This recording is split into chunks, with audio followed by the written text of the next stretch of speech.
नमस्कार, आदाब। मैं हूं आपके साथ अलीशा हैदर नकवी और आप सभी का अभिवादन है डीएनपी इंडिया पर। गजा जो पिछले कई वर्षों से संघर्षों और हिंसा का शिकार है, दर्द की तमाम तस्वीरें जो है दुनिया भर ने देखी। अब एक बार फिर संकट के दौर से वो गुजर रहा है। हालिया संघर्षों ने गजा की सिचुएशन को और भी ज्यादा खतरनाक बना दिया है, जहां लाखों लोग मारे गए, सैकड़ों घायल हुए और लाखों की संख्या में लोग बेघर हुए।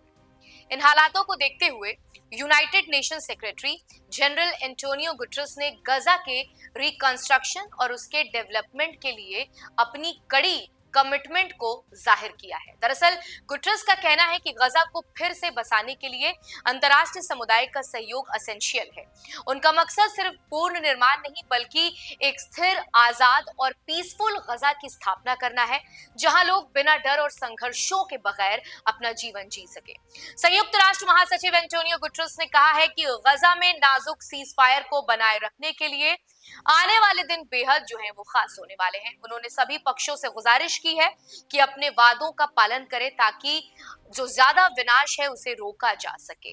साथ ही उन्होंने ये भी बताया कि अगले मंगलवार को काहिरा में अरब देशों की लीग के विशेष सम्मेलन में शामिल होंगे, जहां गजा के पूर्ण निर्माण पर चर्चा होगी। गुटरेस ने गजा की स्थिति को मौत और डिस्प्लेसमेंट, भूख और बीमारी का एक संगम। गुटरेस ने कहा है कि किसी भी तरीके की रेडिकल क्लेंजिंग को रोका जाना चाहिए और ये अश्योर किया जाना चाहिए कि गजा में इजरायली सेना की लॉन्ग टर्म प्रेजेंस ना हो। उन्होंने ये भी दोहराया कि इजराइल को अंतर्राष्ट्रीय कानून का उल्लंघन करने के लिए जिम्मेदार ठहराना चाहिए। गुटरेस ने चेतावनी दी कि अगर सीज फायर समझौता टूटता है तो सिचुएशन काफी बिगड़ सकती है। साथ ही उन्होंने दोनों पक्षों को अपनी जिम्मेदारी पूरे तरीके से निभाने के लिए कहा, क्योंकि हर एक पल जब सीज फायर कायम रहता है तो अधिक लोगों तक मदद पहुंचाई जा सकती है और ज्यादा जानें जो है वो बचाई जा सकती हैं। इस बीच यमन यहूदी विद्रोही समूह के नेता अब्दुल मलिक अल हूती ने इजराइल को भी वार्निंग दे दी है कि अगर इजराइल ने गजा में हमास के खिलाफ अपनी सैन्य कार्रवाई जारी रखी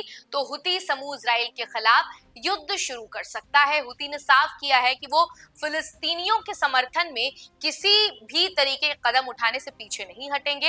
ये बयान पश्चिमी एशिया में तनाव की ओर और बढ़ा सकता है, क्योंकि इससे विभिन्न समूहों के बीच बयानबाजी और सैन्य गतिविधियां जो है वो तेज हो सकती हैं, जो क्षेत्र स्थिरता के लिए एक बड़ा खतरा बन सकती है।